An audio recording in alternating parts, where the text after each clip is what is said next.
అందరికీ నమస్కారం అండి. ఇంట్రోలు లేవు, ఏమీ లేవు, ట్రిపుల్ ఆర్ మానియా నడుస్తుంది ప్రస్తుతానికైతే. ఎక్కడ చూసినా సరే ట్రిపుల్ ఆర్లో యాక్ట్ చేసిన, వర్క్ చేసిన టెక్నీషియన్స్ ఎవరు ఎక్కడ దొరుకుతారా అలా పట్టేసుకుని అలా ఇంటర్వ్యూ చేసేయాలని ఒక ఆతృత ప్రతి ఛానల్ వాళ్ళను కనిపిస్తుంది. ఈరోజు నాతో పాటు ఉన్న my special guest actually first time I డ్రీమ్కి ఇంటర్వ్యూ ఇస్తున్నారు. మరి పూర్తి పేరుతో పిలుస్తాను, మీరు గుర్తుపడతారో లేదో చూద్దాం ఒకసారి. కోడూరి శివశ్రీ కాంచి గారికి నమస్కారం. నమస్కారం అండి. ఐ డ్రీమ్ ప్రేక్షకులకి అనాలో, లేకపోతే ఐ డ్రీమ్ సబ్స్క్రైబర్స్కి, లేకపోతే ఐ డ్రీమ్ వ్యూయర్స్కి అందరికీ నా శుభాకాంక్షలు. సార్ మీకు కానీ టికెట్స్ కోసం ఏం కొట్టుకుంటున్నారు సార్ నిజంగా? Can you believe it? ఏమండి ప్రీమియర్ షో వేస్తారా, పెయిడ్ ప్రీమియర్ పెడుతున్నారా? ఇప్పుడు మీరు నన్ను ఫోన్ సైలెంట్లో పెట్టమన్నారు మొబైల్. అవును, ఇంటర్వ్యూ అయిన తర్వాత చూస్తే నాకు కనీసం 10 మిస్డ్ కాల్స్ ఉంటాయి. అయ్యయ్యో, ఏం చేద్దాం సార్, కాసేపు మళ్ళీ తర్వాత ఆ తర్వాత మీరు అటెండ్ చేసేద్దరు కదా తప్పకుండా. సో జనాలు నిజంగా ట్రిపుల్ ఆర్ మానియా అంటే నడుస్తుంది సార్. అవును సార్. మీరేంటి ట్రిపుల్ ఆర్లో మీరు కూడా వర్క్ చేశారని చెప్పని విన్నాను ఒకసారి. అవునండి, అంటే నేను రాజమౌళి తాలూకు ప్రతి సినిమాలకి నా కథా సహకారం ఉందండి. అందులో భాగంగానే ట్రిపుల్ ఆర్కి కూడా చేశాను. అది ఈ కాకపోతే ఈ ట్రిపుల్ ఆర్కి అదే అంటే నా క్రెడిట్స్ మర్యాద రామన్కి ఉన్నాయి, ఈగకు ఉన్నాయి. మర్యాద రామన్ నా కథా మాటలు కూడా నావే, ఐ మీన్ క్రెడిట్స్. ఈగకి స్క్రిప్ట్ డాక్టర్గా, ఇప్పుడు ఆర్ఆర్ఆర్కి స్టోరీ డెవలప్మెంట్ మేజర్ కాంట్రిబ్యూషన్ దీని కింద. నిన్న విజేంద్ర ప్రసాద్ గారు కూడా అన్నారు ఏమనంటే, అవునవును వాడు చాలా మేజర్ కాంట్రిబ్యూట్ చేశాడు.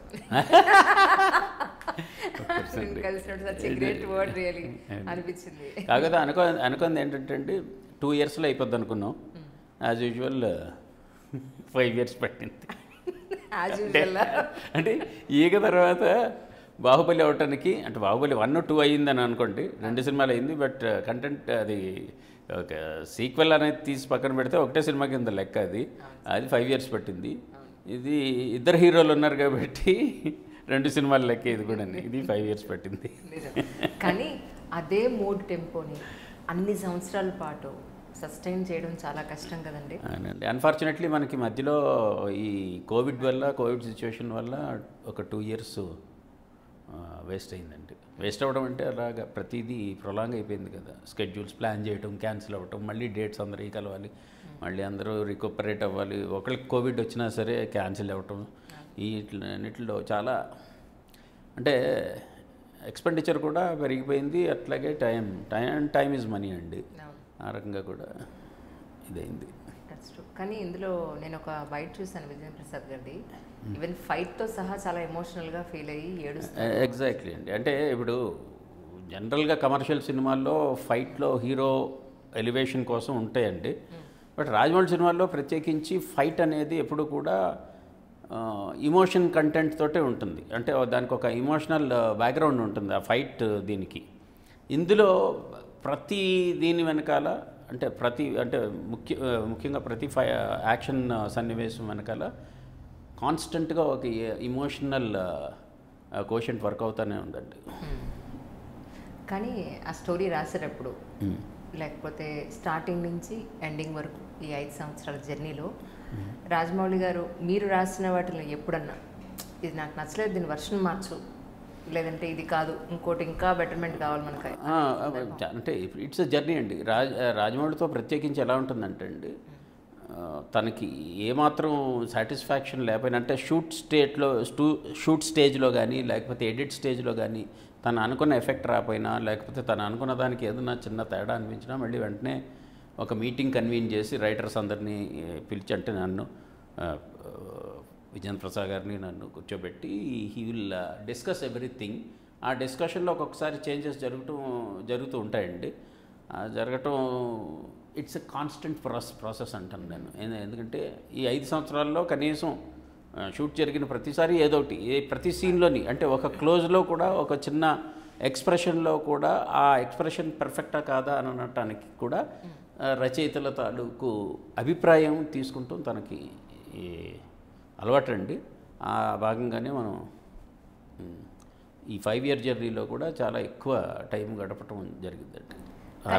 ఇంతకు ముందు రైటర్స్ అది డైలాగ్స్ అవనివ్వండి లేకపోతే స్క్రీన్ ప్లే అవనివ్వండి రాసేసి ఇచ్చేస్తే వాళ్ళు చూస్తున్నారు. కానీ ఇప్పుడు బాధ్యత పెరిగి వీళ్ళు కూడా లొకేషన్స్కి వచ్చి అది అంటే ఫస్ట్ తరం నుంచి కూడా రైటర్స్కి ఎప్పుడూ ఆ ఇంపార్టెన్స్ ఉందండి. రైటర్ అనే వ్యక్తి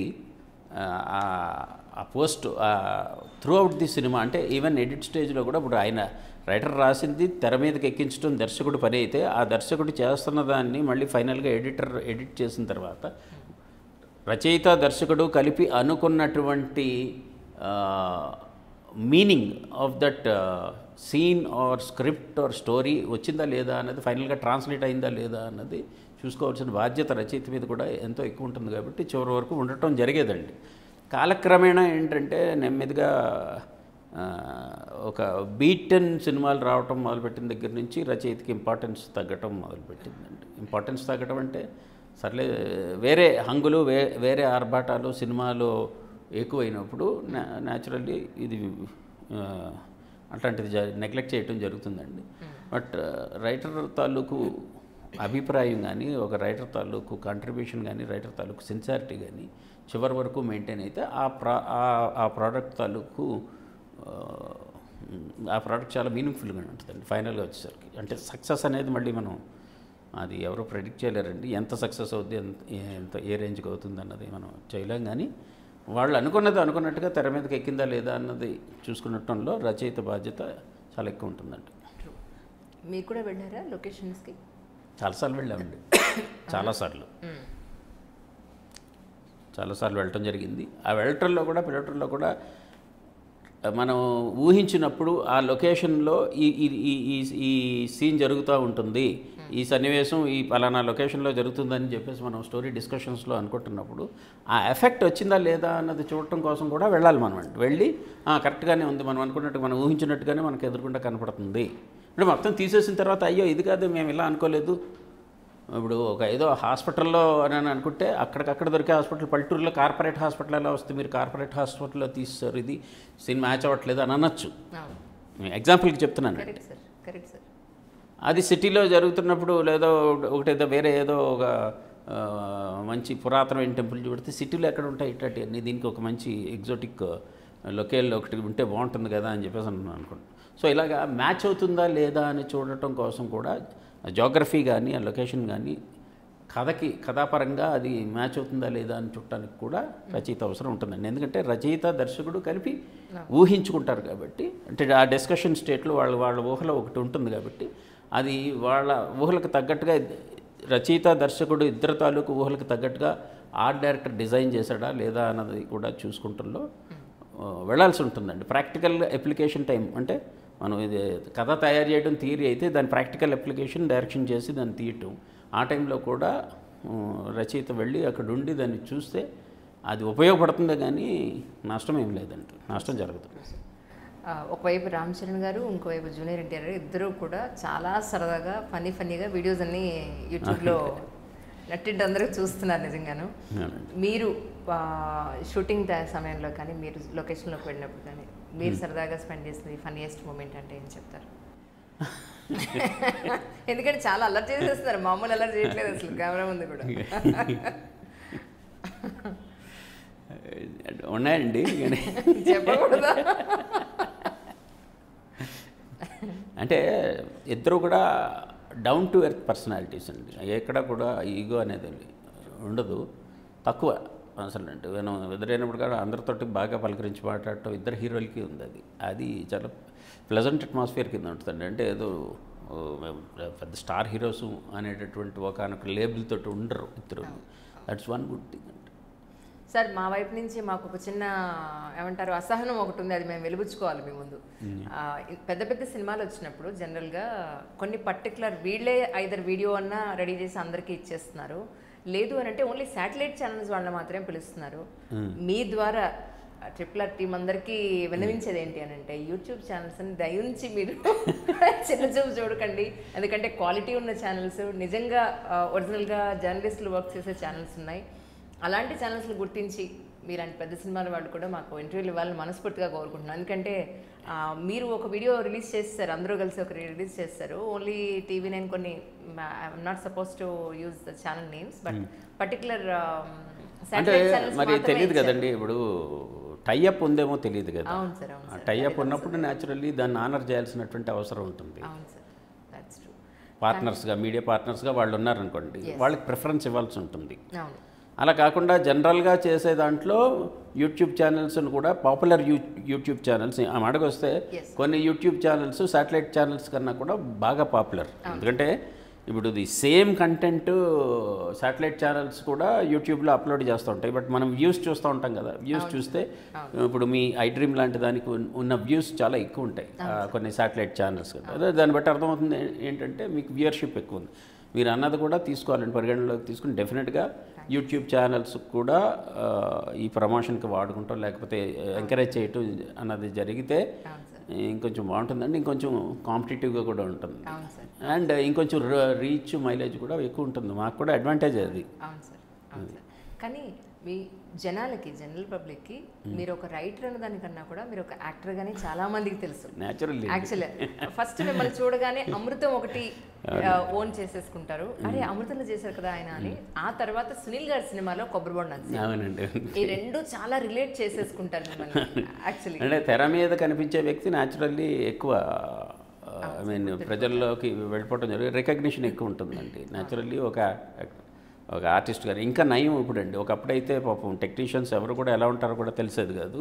after the advent of all the satellite channels and ఇది ఈ డిజిటల్ ఛానల్స్ ఇవన్నీ వచ్చిన తర్వాత అండి, వెబ్ ఛానల్స్, ఇప్పుడు ఆ ప్రతి face even every technician is being honoured and is being recognised by the public అండి. దట్స్ వన్ గుడ్ థింగ్ అండి. True, true. నాకు ఒక విషయం చెప్పండి, చాలామంది నాతో అన్నది ఏంటంటే మీరు కీరవాణి గారు సొంత అన్నదమ్ములని కొంతమంది, కజిన్స్ అని కొంతమంది, రాజమౌళి గారు ఎలా చుట్టారని కొంతమంది, విజేంద్ర ప్రసాద్ గారు నీకు ఏమవుతారని కొంతమంది. నన్ను మామూలుగా అడగలేదు, ఒక్కసారి క్లారిఫై చేద్దరు, మీకు పుణ్యం ఉంటుంది. అండ్ మొత్తం మాది జాయింట్ ఫ్యామిలీ అండి. మా విజేంద్ర ప్రసాద్ గారు, మా నాన్నగారు, అన్నదమ్ములు, మొత్తం మా ఫాదర్స్ 6, మాకు ఒక మేనత్తో ఒక ఆవిడ. అంటే వాళ్ళ తరంలో 7 అనమాట. ఆ 7 సంతానం కలిపి 18 మంది పిల్లలు. మా అత్తగారి పిల్లల్ని తీసేస్తే మా కజిన్స్, మా ఫాదర్స్ తరఫు కజిన్స్ 15 మంది అండి మేము. సో రాజమౌళి తమ్ముడు అవుతాడండి నాకండి, అంటే విజేంద్ర ప్రసాద్ గారు అబ్బాయి చిన్నాంగారు అవుతారు కాబట్టి, ఇది కీరవాణి గారు నాకు సంతానం అవుతారండి. కళ్యాణి మాలిక్ మ్యూజిక్ డైరెక్టర్ తెలుసు కదా, తను నాకు తమ్ముడు అవుతాడండి. ఓకే, సో మీరంతా కజిన్స్? ఫస్ట్ కజిన్స్ అండి. Okay, okay. కానీ మీకు చాలా దగ్గర ఫీచర్స్ ఉంటాయి. ఏమోనండి, రాజమౌళికి నాకు ఎక్కడ దగ్గర ఫీచర్స్ ఉన్నాయి. కీరవాణి గారికి న్యాచురల్లీ, ఎందుకంటే మేము సొంత అంటే ఒకే తల్లికి కడుపును పుట్టిన వాళ్ళం కాబట్టి మాకు పొలికలు ఉన్నాయంటే ఇది. బట్ రాజమౌళి మదర్ నన్ను పెంచుకున్న అమ్మ అనమాట అండి. సో ఆవిడనే నేను ఎక్కువ రోజులు, అంటే నాకు ఊహ తెలిసింది ఒక 10 ఏళ్ళు వచ్చే వరకు కూడా ఆవిడే నా మదర్ అని చెప్పేసి అని కూడా అనుకున్నాను. ఆవిడ పెంచారండి నన్ను, మా పిన్ని నన్ను పెంచారు. సో అది మా మదర్ కన్నా కూడా ఆవిడ దగ్గర ఎక్కువ నాకు ఎక్కువ ఇది చనువు కానీ లేకపోతే ఇది కానీ అంటే తెలిసేది కదంటే జాయింట్ ఫ్యామిలీ కదండి, ఒకళ్ళ పిల్లలు ఒకళ్ళ దగ్గర పెరిగేవారు. ఆ దీంట్లో నేను ఆవిడ దగ్గర పెరిగాను అనమాట. అసలు కాంచీ గారు ఎక్కడ పుట్టారు, అంటే పుట్టిన ఊరైతే కాకినాడ అండి. మా మేనమామ గారి ఇంటి దీంట్లో పుట్టడం జరిగింది. మిగిలిన వాళ్ళు అందరూ ఒకళ్ళు కొవ్వూరులో పుట్టారు, ఒకళ్ళు రాయచూరులో పుట్టారు. అంటే మా మాది అసలు ఫాదర్స్ తాలూకు స్వస్థలం కొవ్వూరు అండి, పశ్చిమ గోదావరి జిల్లా కొవ్వూరు, రాజమండ్రి పక్కన కొవ్వూరు. కానీ మా ఫాదర్స్ అందరూ అప్పర్ కృష్ణ కెనాల్స్ అవన్నీ ఇరిగేట్ అవుతున్నప్పుడు ఆ పొలాలకు వాల్యూ పెరుగుతుందని అక్కడ మైగ్రేట్ అయిపోవడం జరిగింది. రాయచూరు దగ్గర అమరేశ్వర కంపెనీ ఊరికి 60 కిలోమీటర్లు రాయచూరుకి, అక్కడికి మైగ్రేట్ అయ్యారు. వాళ్ళంతా అక్కడే ఉండేవారు, కానీ అక్కడ సరైన స్కూల్ ఫెసిలిటీస్ ఉండేవి కాదు. అందుకని మా చదువు అంతా కూడా ఈ రాజమండ్రిలో అవటం జరిగింది, రాజమండ్రి కొవ్వూరులో. సమ్మర్ వెకేషన్స్కి మేము అక్కడికి వెళ్తూ ఉండేవాళ్ళం అనమాట. అక్కడ ఇల్లు ఉండేది, ఇక్కడ ఉండేది. అందుకని కానీ అక్కడ అక్కడికి వెళ్ళినప్పుడు న్యాచురల్లీ సమ్మర్ అన్నప్పుడు మనకి అక్కడికి వెళ్ళేటప్పుడు స్కూల్ అది ఉంటుంది కాబట్టి అది అద్భుతంగా ఉంటుంది కాబట్టి ఆ ప్లేస్ అంటే విపరీతంగా ఇష్టం ప్రేమ ఉండేయండి. ఎప్పుడు వెళ్ళిపోదామా అక్కడికి అన్నట్టుగానే ఉండేది. ఇక్కడికి వస్తే స్కూల్ ఆ స్కూల్ ఎవరికి ఇంట్రెస్ట్ ఉంటుంది అది. సో ఎఫినిటీ టువర్డ్స్ రాయచూరు ఎక్కువ ఉండేదన్నమాట. ఆ తర్వాత నా 14 ఏట మా ఫాదర్స్ అందరూ they shifted to Chennai, Madras వచ్చేసారండి.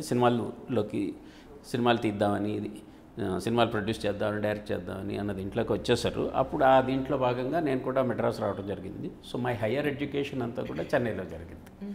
So basically కర్ణాటకలో రాయచూరు, ఆంధ్రాలో ఈ కొవ్వూరు, రాజమండ్రి అండ్ చెన్నై, ఈ 3 ప్లేసులు నాకు ఏది నా పుట్టిల్లు ఏది ఇది అంటే నేను చెప్పలేను. 3 ప్లేసులు కూడా తోటి బోల్డ్ రిలేషన్షిప్, బోల్డ్ అనుబంధం ఉందండి. అమ్మ గురించి, అమ్మ పేరు, నాన్న పేరు తెలుసుకోవచ్చు అమ్మాయికి? మా నాన్నగారి పేరు శివశక్తి దత్త అండి. అమ్మగారి పేరు భానుమతి. Okay okay. అంటే వీరిద్దరికి ఎంతమంది సంతానం? 6 అండి. ఓకే. కీరవాడ గారు పెద్ద, తర్వాత మాకు అక్క, తర్వాత శ్వేతనాగ అని ఇంకో అన్నయ్య ఉన్నారండి నాకు. ఆయన చెన్నైలో ఉంటారు. తర్వాత ఇంకొక అక్క, తర్వాత నేను, నా తర్వాత కళ్యాణ్ మాలిక్. కానీ నాన్నగారు ఇప్పటికీ ఎంత బాగా పెయింటింగ్స్ వేస్తారండి. ఆయన is a student of JJ school of arts, Mumbai అండి. He studied in that school of arts for almost 7 years అండి.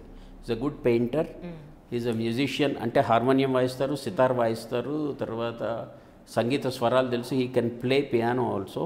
But from conversing and writing prose and poetry in almost 4 or 5 languages అండి. Tamil, Kannada, Telugu, English and Sanskrit and Hindi also.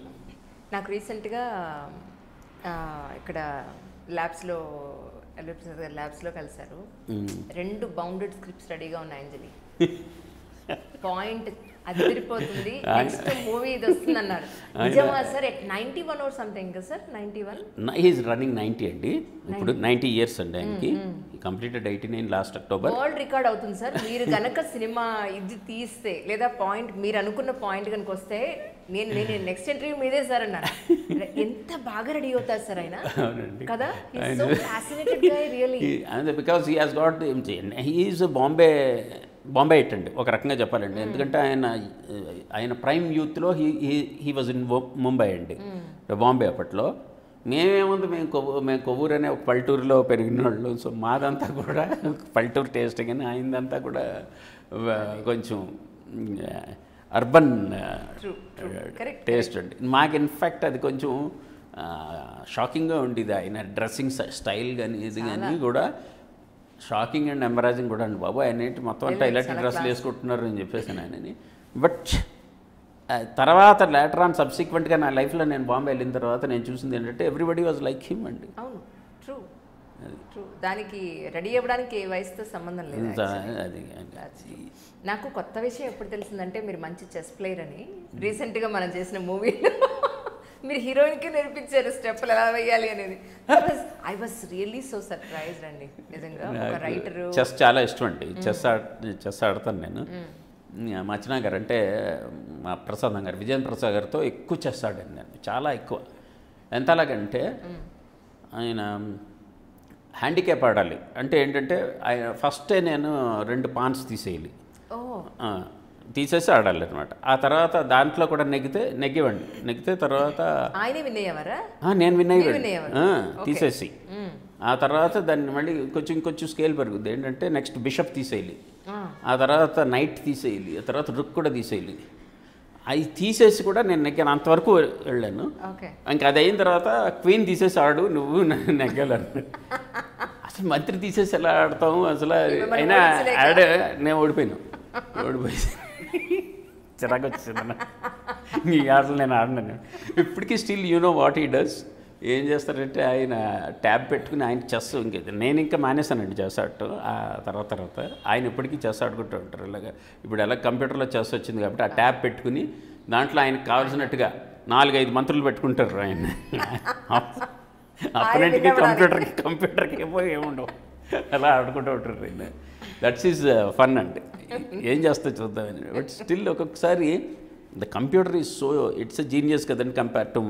అంటే నేను మన international masters అన్నా కానీ వాళ్ళైతే కంప్యూటర్ని కూడా ఓడిస్తారు. మాలాంటి నోవిస్లకి కంప్యూటర్ అనేది చాలా ఇది. దాంతో దాన్ని హ్యాండిక్యాప్ చేసి ఆడుతున్నప్పుడు కూడా అది ఒక్కోసారి నెగ్గేస్తూ ఉంటుంది. అది చాలా ఇదిగా ఉంటుందండి. కానీ అమృతం కన్నా ముందు మీరు కొన్ని మూవీస్ తీస్తారా? ఒకటి రెండు, లేదా అమృతం తర్వాత? లేదండి, అంటే నా ప్రస్థానం, సినిమా ప్రస్థానం started as an assistant director with Raghavendra Rao దగ్గర అసిస్టెంట్ డైరెక్టర్గా సుందరకాండ, అల్లరప్రియుడు, ముద్దుల ప్రియుడు, మేజర్ చంద్రకాంత్ ఈ సినిమాలకి పనిచేశానండి నేను. చేసిన తర్వాత మా నాన్నగారు వాళ్ళు దే స్టార్టెడ్ ఏ మూవీ అండి. అంటే విజయ ప్రసాద్ గారు కాబట్టి రైటర్గా బొబ్బిలి సింహం అలాంటి వాటితో బాగా ఇది పేరు వచ్చిందండి. సబ్సిక్వెంట్గా నాన్నగారు నాన్నగారు డైరెక్షన్స్ వాళ్ళిద్దరు దర్శకత్వంలో ఒక సినిమా అర్ధాంగి అనే సినిమా మొదలుపెట్టాం. I wanted to learn all crafts అండి. అందుకని ప్రొడక్షన్ మేనేజర్గా దానికి చేశాను. ప్రొడక్షన్ మేనేజర్గా చేసుకుని సినిమా తాలూకు బడ్జెట్స్ అవన్నీ తెలుసుకోవచ్చు అన్న దీంతో చేసిన తర్వాత కాకపోతే అన్ఫార్చునేట్లీ ఆ సినిమా ఫెయిల్ అయింది. ఆ ఫెయిల్ అయ్యేసరికి దాని తాలూకు ఇంపాక్ట్ మా మీద బాగా కొట్టింది. అసలు ఏం చేయాలో తెలియలేదు. మళ్ళీ బ్యాక్ టు స్క్వేర్ వన్, డబ్బులన్నీ పోయినాయి. నా సొంత డబ్బులు కూడా ఇన్వెస్ట్ చేయడం జరిగిందండి అందులో. అవి కూడా ఇది అయ్యేసరికి కొంచెం ఏం చేయాలో తెలియనటువంటి పరిస్థితి. అప్పుడు గంగరాజు గారు మ్యూజిక్ ఆల్బమ్ ఒకటి చేశారండి పెద్దంతోటి. ఆయన మా వదనికి అన్నగారు అండి. ఆయన సబ్సిక్వెంట్గా జస్టలో అని చెప్పేసి ఒక కంపెనీ పెట్టడం, ఇలా సీరియల్స్ చేస్తున్నాం, దాన్ని హైదరాబాద్ షిఫ్ట్ అయిపోయి అప్పుడు నేను పెళ్ళి మెడ్రాస్లో ఉన్నా అప్పుడే. ఇక్కడికి వచ్చాయి అని చెప్పేసి నన్ను అంటే వచ్చేసాను. మీ అమ్మాయి చాలా బాగుంటుంది. Great compliment. నేను చూసి చాలా రియలీ అనుకున్నాను. థ్యాంక్స్ అండి, మీ కాంప్లిమెంట్ చెప్తాను తనకి. సబ్సిక్వెంట్గా ఇక్కడికి రావటంతో అన్ని రకాల సీరియల్స్ చేద్దాం మనం అంటే నేనంటే we thought of doing comedy అనమాట అండి. కామెడీ చేసి ఒక వీక్లీ చేద్దాం కామెడీ అని చెప్పేసి నేను మల్లిక్ గారిని అప్రోచ్ అవ్వటం, ఆయన ఒక బేస్ కథ రాసి ఇవ్వటం, తర్వాత దాన్ని వారం గంగరాజు గారితో పాటు నేను కూడా స్టోరీలో కూర్చుని దాన్ని మెరుగులు దిద్దటంతో మొదలైనది. ఆల్మోస్ట్ అమృతం తాలూకు first 80 episodes, first 10 episodes Chandrasekhar గారు చేశారు, ఏలెట్ చంద్రశేఖర్ గారు. తర్వాత నేను డైరెక్ట్ చేశానండి. ఒక 50 ఎపిసోడ్స్ వరకు ఐ డైరెక్టెడ్ అండి. I have return, directed and acted అండి. అప్పుడు కూడా ధర్మవరపు గారు యాక్ట్ చేయాలి అందులో, బాస్ క్యారెక్టర్. ధర్మవరపు గారికి నువ్వు నేను సినిమా రిలీజ్ అయ్యి ఆయనకు బిజీ అయిపోయి డేట్స్ క్లాష్ అయిపోతాయమ్మా, చేయలేను నేను, మీ దాంట్లోకి రాలేను అని అన్నారు. సో ఇట్ వాజ్ ఇంకా రేపు షూటింగ్కి వెళ్ళాలి టైంలో ఇంకా నువ్వు చేయని చెప్పేసి చంద్రశేఖర్ తను బలవంతం చేశాడు. So I was an accidental actor అనమాట అండి. I was accidental actor. చేసిన తర్వాత అది క్లిక్ అయింది. క్లిక్ అయ్యేసరికి చాలా బాగా అప్పుడు చేయడం జరిగింది. ఒక పాజిటివ్ కామెడీ. అవునండి, క్రెడిట్ గోస్ టు గంగరాజు గారు. అంటే ఆయన ఎక్కడా కూడా అబ్సినిటీ లేకుండా, వల్గారిటీ లేకుండా, ఏడుపులు ఇవన్నీ లేకుండా ఆయన ఒక ఇది ఇద్దామని చెప్పేసి నా సంకల్పంతో దాన్ని చేయడం జరిగింది. చాలా వరకు అది ఆల్మోస్ట్ 306 ఎపిసోడ్స్ అట్లాగే చేశారంట. తర్వాత 2 సినిమాలు అనుకుంటాను, 1 or 2 మూవీస్ మీరు చేసి, అంటే మీరు యాక్ట్ చేసి కాదు, మీరు డైరెక్ట్ చేశానండి, లేదా 1 or 2 కాదండి, ఒక సినిమా షో టైం అని. అన్ఫార్చునేట్లీ ఆ ప్రొడ్యూసర్ దానికి కొన్ని హ్యాజల్స్ వచ్చి ఇట్ ఈస్ స్టక్ అండి. ఎప్పుడైనా బయటకు వస్తే it would be a nice movie అని నేను అనుకుంటున్నానండి. రైట్ నౌ ఐఎమ్ ఆల్సో ఈ కోవిడ్ వల్ల చాలా వరకు ప్రాజెక్ట్స్ ఆగిపోయినాయండి. ఇప్పుడిప్పుడే మళ్ళీ అన్నీ మొదలవుతున్నాయి, అంతా ఓపెన్ అయింది కాబట్టి. ఇన్ఫ్యాక్ట్ 2019 అంతా ఐ వాజ్ ఇన్ ముంబై అండి. We were doing some TV series, అంటే టీవీ సిరీస్కి వెబ్ సిరీస్కి కథలు అందించి దీంట్లోనూ అట్ ద సేమ్ టైం నా డెబ్యూకి ఒక కథ రెడీ చేసుకుని కాస్టింగ్ అంతా కూడా ఇంత అయ్యి మొదలుపెట్టి సాంగ్స్ కూడా రికార్డ్ చేసిన తర్వాత అండ్ దిస్ కోవిడ్ కేమ్ అండి. So we had to stop it temporarily. ఇప్పుడు మళ్ళీ మొదలవుతున్నాయండి, మళ్ళీ డేట్స్ తీసుకుని అదొకటి ఉందండి. అది కాక తెలుగులో కూడా 1-2 ప్రాజెక్ట్స్ నన్ను అప్రోచ్ అయ్యారు. అవి కూడా they are in getting finalised అండి. అది అయిన తర్వాత చెప్తాను మీకు నెక్స్ట్ టైం ఇంటర్వ్యూలో. తప్పకుండా. కానీ మీరు చాలా వాటిల్లో వేలు పెట్టారు. ఫ్రమ్ ద బిగినింగ్ నుంచి ఫిల్మ్ ఇండస్ట్రీలో మీకు ప్రతి అంటే 24 క్రాఫ్ట్స్ అని అంటే 24 క్రాఫ్ట్స్ అని అంటే మ్యూజిక్ మీద, అంటే అన్నయ్య మ్యూజిక్ డైరెక్టర్ అవటం గురించి ఆయనతో పాటు ఆయన పక్కనే ఉండి కూడా ఒక 2 years ఆయన తాలూకు డేట్స్, ఆయన తాలూకు మేనేజర్గా ఉన్నాను. ఆ టైంలో రికార్డింగ్స్ అన్నీ చూడటం, రోజు అక్కడే కూర్చొని ఉండటంలో బ్యాలెన్సింగ్లు అవన్నీ ఆయనతో పాటు చూడటంలో కొంత అది చిన్నప్పుడు కూడా చూసాం, ఆయన అసిస్టెంట్గా చేసేటప్పుడు చూసాం, తర్వాత ఆయన మ్యూజిక్ డైరెక్టర్ అయిన తర్వాత కూడా చేయటం జరిగింది. సో ఆ రకంగా మ్యూజిక్ మీద చిన్నప్పటి నుంచి కూడా మ్యూజిక్ మీద ఇంట్రెస్ట్ ఉండబట్టి ఇన్స్ట్రుమెంట్స్ లేకపోతే ఆర్కెస్ట్రేషన్ ఎలా చేశారు, ఈ మ్యూజిక్ డైరెక్టర్ ఎలా చేస్తాడు, ఆ మ్యూజిక్ డైరెక్టర్ ఎలా చేస్తాడు అన్న కంపారిజన్స్ ఇవన్నీ ఉండటంలోంచి మ్యూజిక్ మీద అవగాహన ఉంది. ప్రాక్టికల్గా అది జనరేట్ అయ్యేటప్పుడు ఎలా చేస్తున్నారు అన్నది చూడటం కూడా అవకాశం లభించబట్టి దాని మీద తెలిసిందండి. అండ్ యాజ్ అసిస్టెంట్ డైరెక్టర్గా చేయటంలోంచి వేరే అసలు మిగిలిన క్రాఫ్ట్స్ మీద కూడా అవగాహన వచ్చింది. పర్టికులర్గా ఎడిటింగ్లో అండి. We use to stay in editing room, we have seen so much of evolution in editing techniques అండి. నేను అసిస్టెంట్ డైరెక్టర్గా పనిచేసేటప్పుడు మూవీలో ఉండేది. మూవీలో మీద ఇప్పుడు డైరెక్టర్స్ కానీ అసిస్టెంట్ డైరెక్టర్స్ కానీ ఇప్పుడు కూర్చున్నారంటే వాళ్ళ తల బద్దలైపోయి they will quit this industry అండి. అంత కష్టం అండి దాని మీద. ఇప్పుడు ఇన్ఫ్యాక్ట్ ఈ డిజిటల్ టెక్నాలజీ వచ్చిన తర్వాత everything has become so easy and comfortable. అది చాలా హాయిగా ఉంది ఇప్పుడు. And those were the times when there was no monitor అండి. డైరెక్టర్ కూడా తెలిసేది కాదు. అట్లీస్ట్ డైరెక్టర్స్ వ్యూ ఫైండర్లో ఫస్ట్ ఒక మానిటర్ చూసుకునేవారు, ఒక రిహార్సల్ చూసుకునేవారు కాబట్టి వాళ్ళకి అవగాహన. ఇప్పుడు అసిస్టెంట్ డైరెక్టర్స్కి ఏం అవగాహన ఉంటుంది, ఏముండదు. సో యాక్షన్ కంటిన్యూటీస్ చూసుకుంటాం చాలా కష్టంగా ఉండేది. అప్పుడు నేను చేసేటప్పుడే ఐ సజెస్టెడ్ మనం ఒక వీడియో కెమెరా పెట్టుకుందాం, సైమల్టేనియస్గా వీడియో కెమెరాతో కూడా షూట్ చేసి మనం రివైండ్ చేసి చూసుకుంటానికి ఈజీ కదా అని అన్నాను. అన్ఫార్చునేట్లీ మా సీనియర్ ఈ thought it was an amateur idea అండి. అలా కాదు, మనం ఇలాగే గుర్తుపెట్టుకోవాలి, మెమరీ పెట్టుకోవాలండి. ఐ డోంట్ నో, ఇప్పుడు అందరూ కూడా అదే చేస్తున్నారు. సో ఆయన అలా అన్నారు, నేను నవ్వుకున్నాను. అది ఎందుకంటే ఇప్పుడు వీవర్ ఓన్లీ 3 members అండి, 3 అసిస్టెంట్ డైరెక్టర్స్ ఉన్నారు. దేనికి నేను అల్లర్పిరెడ్డికి చేసేటప్పుడు 3. 4వ ఆయన ఎప్పుడు కూడా దీంట్లో అంటే ఎడిటింగ్ రూమ్లోనే ఉండేవారు కాబట్టి ఆన్ సెట్స్ 3 ఉండేవాళ్ళు. అందులో కోఆర్డినేటర్ గారు ఆయన డైలాగ్స్ చూసుకుంటూ లేకపోతే నెక్స్ట్ సీన్కి అరేంజ్మెంట్స్ కోసం ఎప్పుడు కూడా he will be of sets. ఇంకా అసోసియేట్ మొత్తం చూసుకుంటూ ఉండేవారు. కొండ రాజేష్ అని ఆయన ఉండేవారు, ఆయన చూసుకుంటూ ఉండేవాడు. ఏంటి డైలాగ్స్ చెప్పడం కానీ, నెక్స్ట్ ఏంటి ఇది కెమెరామ్యాన్కి నెక్స్ట్ షాట్ చెప్పడం కానీ, అంటే డైరెక్టర్ గారు చెప్పేసిన తర్వాత ఏమేమి ఉంటాయి ఆబ్జెక్ట్స్ అయ్యి. ఇంకా నా పని ఏంటంటే క్లాప్ కొట్టడం, ఎడిటింగ్ రిపోర్ట్ రాసుకుంటాం, డ్రెస్ కంటిన్యూటీస్, యాక్షన్ కంటిన్యూటీ కూడా చూసుకోమని ఇవ్వడు మా కో డైరెక్టర్ గారు. యాక్షన్ కంటిన్యూటీ చూడటానికి ఏంటంటే నాకు ఇలా ఆ రోజుల్లో ఫిల్మ్ కాబట్టి కొంచెం ఫాస్ట్గా మూవ్ అయిపోవాలి. అలా క్లాప్ కొట్టి ఇలా కింద ఇలా కూర్చుని ఉండేవాడు. ఇలా కూర్చుని ఉండటంలో అక్కడ ఏం జరిగిందో మనకి ఏం తెలుస్తుంది. కట్ అంటారు. కట్ అన్నప్పుడు నలుగురు కాంబినేషన్ ఆఫ్ ఆర్టిస్ట్ ఉన్నారనుకోండి, ఒకళ్ళు చెయ్యి ఇక్కడ కుర్చీ మీద ఇలా ఉండొచ్చు, లేకపోతే ఇంకొకళ్ళది ఇలా ఉండొచ్చు, ఒకళ్ళు ఎట్టు చూస్తున్నారో తెలియదు, ఎవరి మీద కాన్సన్ట్రేట్ చేయలేము, ఒకళ్ళ మీదే చేయగలం. ఇది అయిపోయిన వెంటనే టేక్ ఓకే అని అన్నట్టు మళ్ళీ ఎడిటింగ్ రిపోర్ట్ రాసుకోవాలి. సో ఈ యాక్షన్ కంటిన్యూటీ ఏమయ్యా బ్రహ్మానందం గారు ఎటు చూశారు అని అంటే, ఏమో ఎటు చూశారు, ఆయన అటు చూశారు, షార్ట్ ఉంది, ఇటు చూశారో మాకు తెలియదు, ఇది ఒక పరీక్ష, మరి నువ్వు చూసుకోవాలి కదా అని. నేను ఎక్కడ చూస్తానంటే నేను క్లాప్ కొట్టి కింద కూర్చున్నాను కదా, అందుకనే అంటున్నాను, మనం వీడియో కెమెరా పెట్టుకున్నాం అనుకోండి మనకి అది రివైండ్ చేసి చూసుకోవచ్చు. ఆ కట్ అన్న చోట వాళ్ళు ఎలా ఉన్నారు అని అంటే he didn't find that idea to be exciting అండి.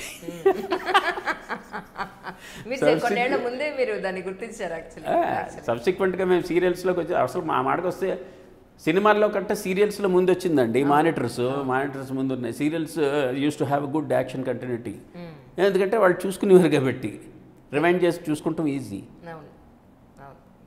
అట్లాగే 2 కెమెరా టెక్నిక్ కూడా నేను అమృతంలో చాలాసార్లు వాడానండి. నాకు 2 కెమెరాస్ టెక్నిక్లోంచి ఏమైంది అని అంటే అసలు ఎడిటింగ్ చాలా స్మూత్గా ఉండేది. ఇప్పుడు మీరు పెట్టుకున్నట్టే పెట్టేసివ్వండి, ఒకటి ఇలా పెడితే అటు ఇటు అన్నీ వచ్చేసింది. ఆ డైలాగ్ తర్వాత కట్ ఎక్కడ కూడా జర్కుండేది కాదు. కరెక్ట్.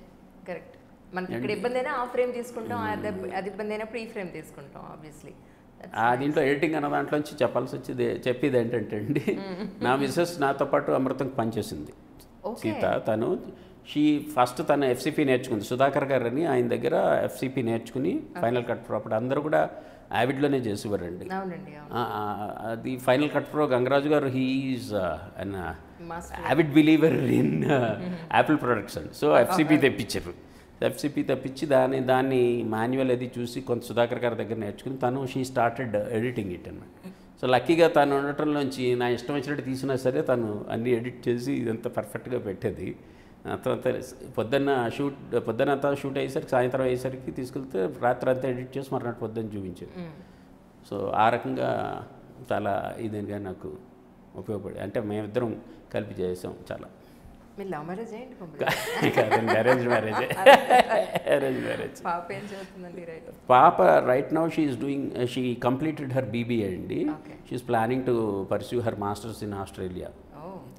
అండ్ మా ఆవిడ కూడా సబ్సిక్వెంట్గా అమృతం తర్వాత she shifted to software field. యాక్సెంచర్లో సాఫ్ట్వేర్ ఇంజనీర్గా ఒక 6 years పనిచేసిన తర్వాత ఇంకా పాపకి అవసరం పక్కన ఉండాలి, తన చదువు అది చూసుకుంటూ ఉండాలి అని చెప్పి షీకి విట్టండి. ఇప్పుడు ఏంటంటే ఎప్పుడైనా నేను ఏదైనా, ఇప్పుడు నేను మొన్న ఒక సినిమా డైరెక్ట్ చేశాను కదా, దాంట్లో తను అన్నీ చూసుకుంటూ అదంతా చేస్తాను. ఇప్పటికీ కూడా if I'm going to direct she will be with me, overseeing everything else, everything all crafts. మంచి సపోర్ట్ ఉంది. బాగానండి.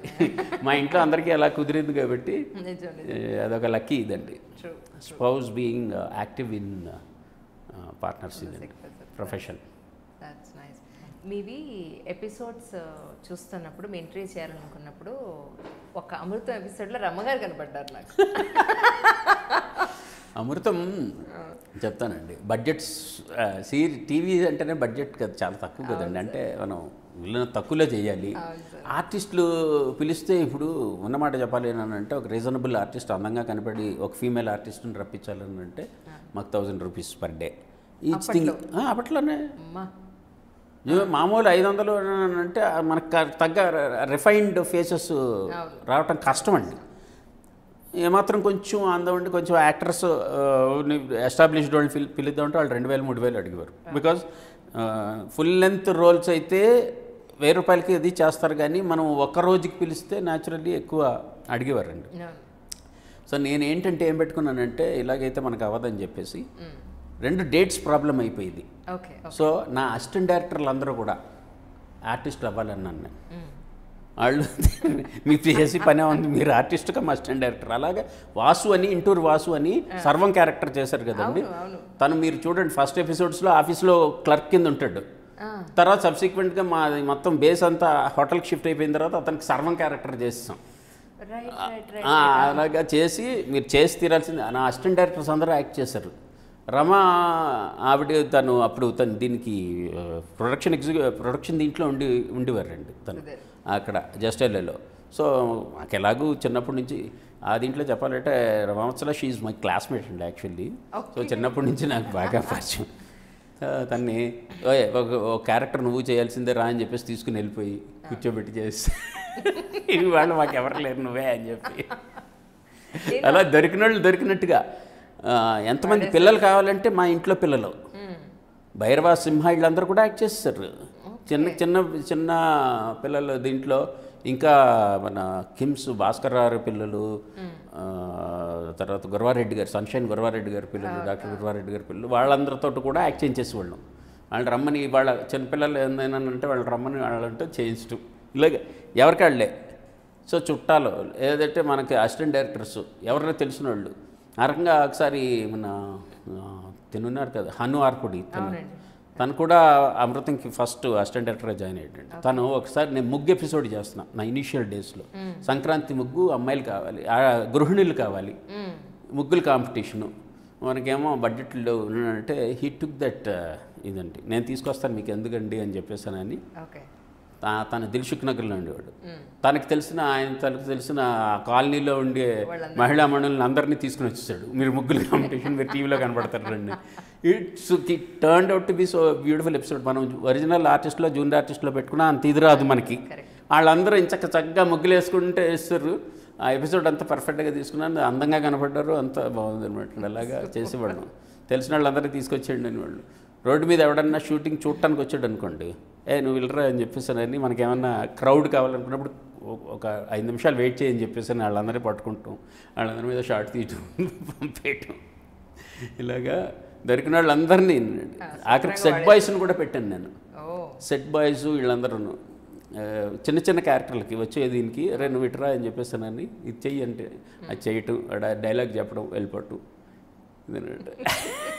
It use be so funny. So Amrutham సెట్లో ప్రతి ఆర్టిస్టే. అవును అవును. మీతో అలా కాస్ట్యూమర్స్ దగ్గర నుంచి మేకప్ వాళ్ళు అందరినీ అవును అవును ఆడేసాం. రమ్మగారు అక్కడ చూశాక తర్వాత గుర్తొచ్చింది మేము యాక్చువల్లీ ఒక ఎపిసోడ్లో అయితేనండి, రాము అని కెమెరా తను చేసేవాడు, శాఖమూరి రాము అని. నువ్వు ఆన్ చేసేయి, ఇది ఫిక్స్డ్ షాట్, నువ్వు ఇటు వచ్చి నిలబడు అని చెప్పని కూడా చెప్పా. ఫోకస్ ఫిక్స్ చేసే నువ్వు ఇటు రా అని చెప్పేసి నువ్వు మాకు కావాలి మనుషులు మరి. సో కెమెరామెన్ కూడా యాక్ట్ చేయించాను. రాఖీ ఎపిసోడ్ అని ఒకటి ఉంది, అందులో చేయించాను. మీరు మా అనుభవాలు సార్, మామూలు విషయం కాదు.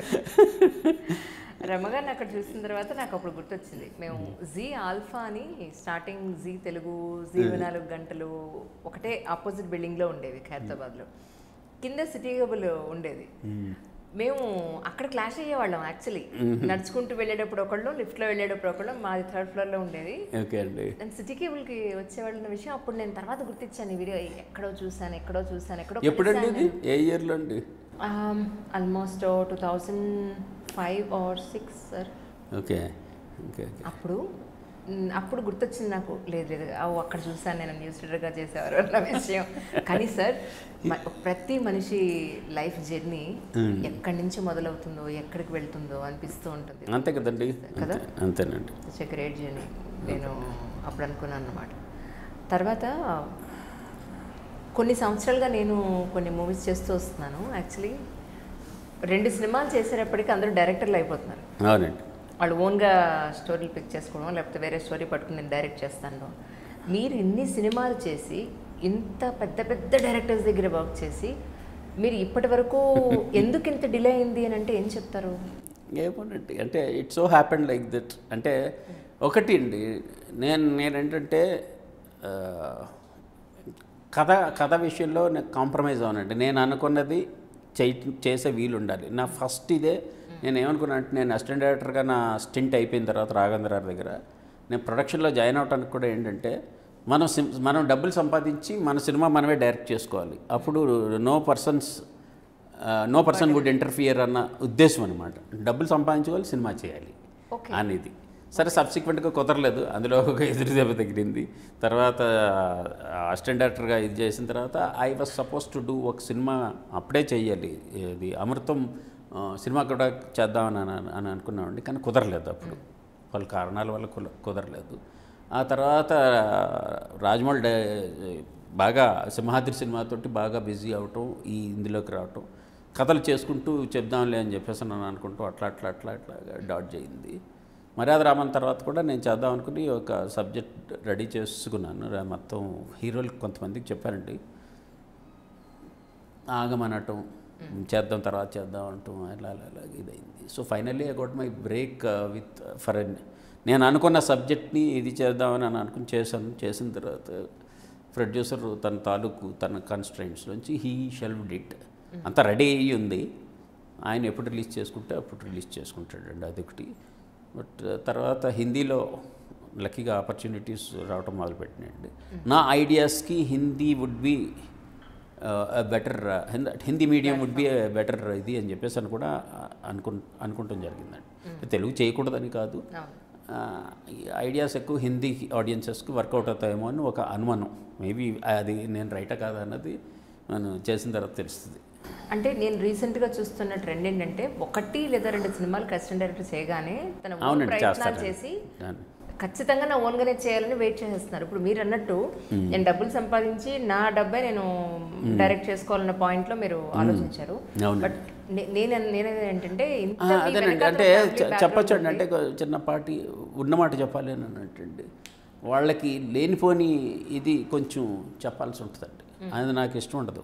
నేనేమంటానంటే, ప్రొడ్యూసర్ రైట్ అఫ్రంటే చెప్తాను, మీరు పెట్టిన డబ్బులు, మీరు 1 కోటి రూపాయలు పెడతారో 2 కోట్ల రూపాయలు పెడతారో అది పోయినాయి అనుకుని చెప్పేసి దిగండి, అవి రావు అని చెప్పేసుకుని దిగండి. అబ్సల్యూట్ జీరో అని అనుకుని దిగితే అప్పుడు ఇది అవుతుంది. మీరు ఇందులో మీకు 2 కోట్లు పెడుతున్నాం కదండి, లేదా 3 కోట్లు పెడుతున్నాం కదండి, మనకు వచ్చేస్తాయండి, కనీసం ఒక 10-20 లక్షలు నష్టం వచ్చినా పర్లేదండి, మనం యూ కెన్ గ్యారంటీ దాట్ అండి. అది మనం చెప్పలేం. నేను అలాంటి ఫాల్స్ ప్రామిస్ చేయటం నాకు ఇష్టం ఉండేది కదండి. ఐ యూస్ టు సే, మొత్తం అంతా మీరు పోయిందని అనుకుంటాను, మీరు దిగండి, లేదంటే లేదు. ఆ తర్వాత మళ్ళీ ఆదినిష్ఠూరం బెటర్ అనుకున్నాను. బట్ చాలామంది ఇప్పుడు మీరన్న అసిస్టెంట్ డైరెక్టర్స్ కానీ ఏదైనా కానీ ఎలా ఉంటుందని అంటే అండి, అందరూ అలా ఉంటారని కాదు కానీ అండి, 90% ఆఫ్ ది ఈ అప్కమింగ్ అసిస్టెంట్ డైరెక్టర్స్ ఒకసారి ప్రొడ్యూసర్ని రంగంలోకి దించిన తర్వాత చచ్చినట్టు వాళ్ళే పెడతారు, మిగిలిన డబ్బు కూడా అనుకుంటారు. అంటే ముందు ఏంటంటే మనం కోర్టులో సినిమా చేసేయించండి అని అంటారు. దెన్ సబ్సిక్వెంట్గా ఆ సినిమా మొదలైన తర్వాత 2 కోట్లు 3 కోట్లు 4 కోట్లు ఎస్కలేట్ అయిపోతాయి. చాలా సినిమాలు నాకు తెలుసు అట్లాగా. అది తిట్టుకుంటారు, కొట్టుకుంటారు, గొడవలు అవుతాయి. ఐ హేట్ దట్ అట్మాస్ఫియర్ అండి. దానికంటే అప్ ఫ్రంట్ చెప్పేసి మీకు ఇష్టమైతే దిగండి, లేదంటే లేదు అని అంటే అప్పుడే ముందుకు వచ్చేవాడితోటి మనం చేయటం మనకు హాయిగా ఉంటుందండి. కానీ ఇప్పుడు మీరు చాలా సినిమాలకి సూపర్ హిట్ మూవీస్కి మీరు కొన్నింటికి మాటలు అందించారు, కొన్నింటికి కథలు అందించారు. But back of the screen మీరు చాలా వర్క్ చేశారు. కానీ ఇప్పటి వరకు మీకు మీ శ్రమకి తగ్గ ఏమంటారు గుర్తింపు దక్కలేదు అనేది చాలామంది అనేమాట. సో అలాంటి వాళ్ళకి మీరు ఏం చెప్తారు? గుర్తింపు అని అంటే ఏమనండి, నాకు తెలీదు. నేను అది గుర్తింపు అనేది మనం చేసిన దానికి సరిపడా అంత వచ్చిందనే నేను అనుకుంటున్నానండి. రాలేదని అయితే నేనేం అనుకోవట్లేదు. దాన్ని యూటిలైజ్ చేసుకుంటాం అన్నది నేను చేసుకోలేదు. అంతవరకు అది నా తప్పు. ఇప్పుడు నాకు ఏమాత్రం గుర్తింపు వచ్చినా, ఏమాత్రం ఇప్పుడు ఎవరికైనా ఎంత గుర్తింపు వచ్చినా దాన్ని అది పట్టుకుని వాళ్ళు చూపెడతారు నేను ఇది అని చెప్పేసాను. నాకు అలా చెప్పుకుంటాం ఒకటి ఇష్టం లేదు. అలా అడ్వర్టైజ్ చేసుకుంటాం కానీ లేకపోతే అది చూపించి వెళ్ళటం కానీ అని. ఇప్పుడు మనం చెప్పే కంటెంట్ అవతలోడికి ఇది చేయాలి కానీ మన తాలూకు అంటే మన తాలూకు ప్రీవియస్ వర్క్ తాలూకు దీంట్లోంచి క్రెడెన్షియల్స్లోంచి అది చూపించుకుని దీన్ని అర్థం చేసుకుంటాం ఏంటి అన్న చిన్న ఇదనమాట. నాకు అది ఎప్పటికీ అర్థం అవ్వదు. ఎందుకంటే ఇప్పుడు నీకు నేను చెప్పబోయేది నా పాత గుర్తింపు అంతా తీసేయండి, నేను చెప్పేది నీకు అందులో సెన్స్ నీకు అర్థం అవ్వాలి కదా. అర్థం అయ్యేది నీకు దాన్ని బట్టి అర్థం అవుతుంది అని అంటే అది ఇట్ మేక్స్ నో సెన్స్ అండి. అంటే ఎందుకంటే అదేంటిది ఇది చాలా మీరు చదివి ఉంటారు, మ్యూచువల్ ఫండ్స్ ఇది past performance is not an indicator for future ఇదని చెప్పేసి. అంటే మనం ఇప్పుడు చేస్తున్న పని వర్కౌట్ అవుద్దా లేదా అనేది ఇప్పుడే తెలుస్తుంది. అది నా పాస్ట్ పర్ఫార్మెన్స్ నుంచి ఎలా తెలుస్తుంది? అదొక చిన్న గ్యారంటీ అంతే. అది వస్తుందేమో అన్నటువంటి ఒకనొక చిన్న హోప్ అంతే, విష్ఫుల్ థింకింగ్.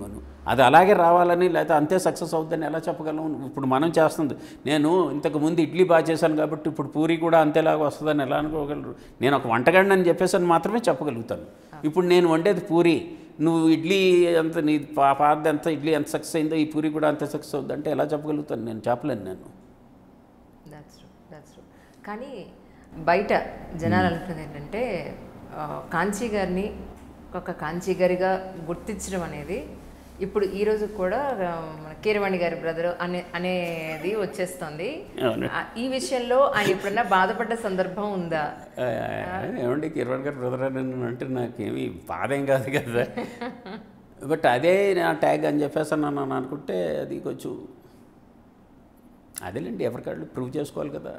ప్రూవ్ చేసుకున్న తర్వాత ప్రూవ్ అంటే అదే కన్సిబుల్ సక్సెస్ వచ్చింది అనుకోండి. మీరు ఆల్రెడీ రైటర్గా, మీకు ఒక మంచి డైరెక్టర్గా అమృతం దగ్గర నుంచి యాజ్ ఆన్ టుడే వరకు మీరు సూపర్ హిట్ ప్రాజెక్ట్స్లో మీరు వర్క్ చేశారు. కానీ నేను అనేది ఏంటంటే మీరు ఎందుకని అసలు నేను ఇది అని మీరు ఇంతవరకు ఎందుకు చూపించుకోలేదు? కారణం ఏమిటి? ఇప్పుడు కూడా నేను ట్రిపుల్ మీరు చేశారు కదండి, మీరు ఇవ్వండి ఇంటర్వ్యూ అంటే తప్ప మీరు ఇవ్వలేదు నాకు. అది చెప్పొచ్చేది. మీరు ఏంటంటే రారేంటండి బయటికి, మీరు రండి అసలు మీ ఇద్దండి నా సత్తాని మీరు చూపించుకోవాలి అని అంటే మీరు 10 మందిలోకి రావాలి కదా అని నేను అడిగితే తప్ప మీరు రావట్లేదు. సో అదేనండి, నేను అది కొంచెం ఒక రకంగా చూస్తే ప్రజెంట్ డే వరల్డ్లో మనల్ని మనం ప్రమోట్ చేసుకుంటంలో నేను కొంచెం వీక్ అండి. అది నాకు పర్సనల్గా ఇష్టం ఉండదు. రెండోది ఏంటంటే అది చేత కాదు, కరెక్ట్గా చెప్పాలి అంటే. సో అంతే. కానీ అంటే ఇప్పుడు కీరవాణి గారనండి, రాజమౌళి గారనండి, విజేంద్ర ప్రసాద్ గారనండి, మీరంతా ఒక పెద్ద కాంపౌండ్. మీ కాంపౌండ్లో మీరంతా తలో ఒక పిల్లరు అని అనుకుంటే ఆ కాంపౌండ్ దాటి బయటకు వచ్చి మీరు వర్క్ చేసే అవకాశం ఉంటుందా? అది చేయవలసిందండి. అన్ఫార్చునేట్లీ నేను చేయలేదు. నా కంఫర్ట్ జోన్లో దాటి బయటకు వచ్చి చేయాలి. I did that mistake of not venturing out to other production houses అండి. చేసి ఉండాల్సిందని అప్పుడప్పుడు అనుకుంటూ ఉంటాను. ఎందుకంటే మన పెరట్లో ఉన్న మొక్క మన ఇంటికి వైద్యానికి పనికిరానట్టుగా, సో దాని విలువ మనకు తెలియదు.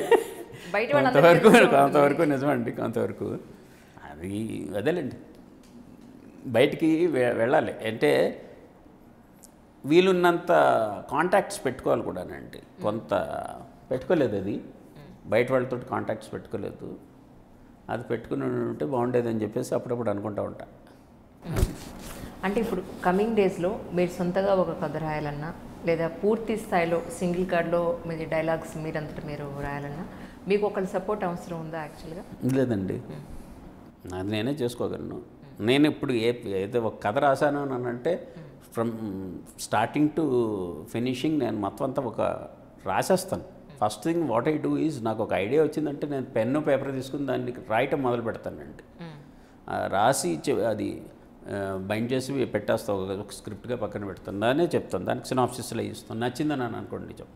రెండోది ఇంకోటి ఏంటంటే అండి, ఒక మేజర్ ఇది కథ చెప్పమంటారు. కథ చెప్పచ్చు, కథ అనేది చదువుకోవాలని నా ఫీలింగ్ అండి. ఒక స్క్రిప్ట్ ఇచ్చేస్తే చదువుకోవాలి, అది చదువుకున్న తర్వాత డిస్కషన్ ఎంతైనా సరే చేయొచ్చు దాని మీద, మనకి ఎంత అర్థమైంది. అలా కాకుండా కథ చెప్పమంటారు. కథ చెప్పటం అని అంటే చాలామంది తాలూకు అసిస్టెంట్ డైరెక్టర్స్ కానీ కొత్తగా వస్తున్న రైటర్స్ తాలూకు భావన ఎలా ఉంటుందంటే అండి, అలా అలవాటైంది కూడానండి. They narrate you the short division అండి. ఆవిడ ఆ కారు ఇలా వస్తుందండి, లేకపోతే ఇలాగా ఒక ఇలా క్రెయిన్ ఇలా దిగుతుందండి, ఇలాంటివన్నీ చెప్తారండి. ఐ జనరల్లీ డిస్లైక్ దాట్ అండి. ఆ రకమైనటువంటి ఇది కాదు. కథ ఎంతసేపు చెప్తామండి. ఇప్పుడు మామూలుగా కథ చెప్పాలి అని అంటే 5 minutes చాలు, అంతే అంతే, అంతకు మించి ఇంకేముంటుందండి. మీరు ఇప్పుడు రామాయణాన్ని 3 ముక్కల్లో చెప్పమంటే కట్టే కొట్టే తెచ్చే అంటారు, ఉంది కదా. బ్రీఫ్గా చెప్పాలి, ఆ తర్వాత డీటెయిల్స్ అనేవి మనం చదువుకోవాలి. చదువుకున్నప్పుడు మనకు ఒక పర్స్పెక్టివ్ వస్తుంది. ఇప్పుడు మీరు రాశారు ఒక ఇది, మీరు చెప్పారనుకోండి, మీరు ఏం చెప్తున్నారో అదే నాకు కనపడుతుంది. నేను చదువుకున్నాను అనుకోండి, నా విజన్ నాకు ఉంటుంది. మీరు రాసిన వాడి విజను చదివిన వాడి విజను ఒకటేగా కన్కర్ అయింది అనుకోండి, అప్పుడు అది పర్ఫెక్ట్, ఇది సింక్లో ఉన్నప్పుడు. కథ చెప్పడం అనేది అంటే డీటెయిల్డ్ డిస్క్రిప్షన్ నా దృష్టిలో ఏంటంటే స్పూన్ ఫీడింగ్ లాంటిది. అది ఎవరికి చెప్తాం? టాడ్లర్స్కి, చిన్నపిల్లలకి.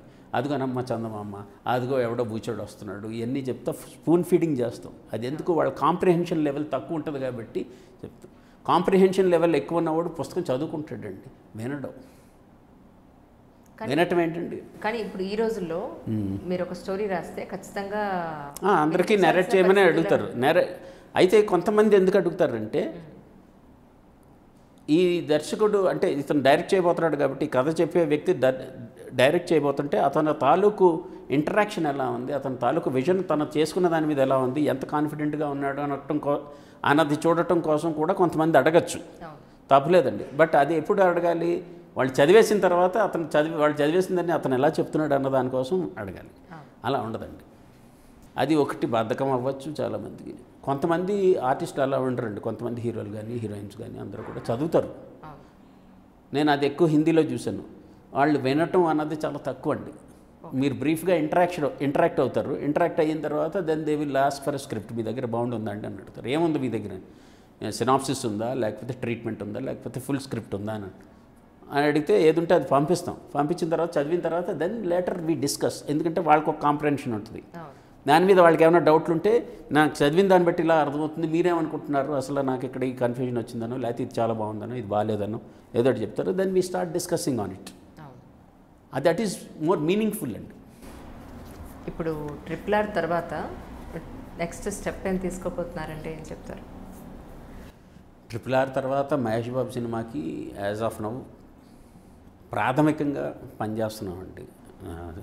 ఈ లోపల నాకు పక్కన కూడా కొన్ని ప్రాజెక్ట్స్ లైనప్ అయి ఉన్నాయండి. లక్కీగా ఇప్పుడు అంతా ఎవ్రీథింగ్ ఈజ్ లుకింగ్ ఆప్టిమిస్టిక్ అండి.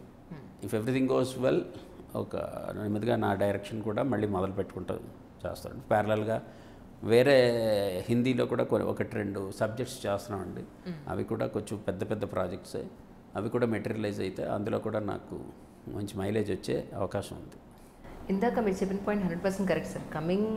అప్కమింగ్ వచ్చే డైరెక్టర్స్ చాలామంది ప్రొడ్యూసర్స్ తోటి ఒకసారి కమిట్ చేస్తే సరిపోతుంది, తర్వాత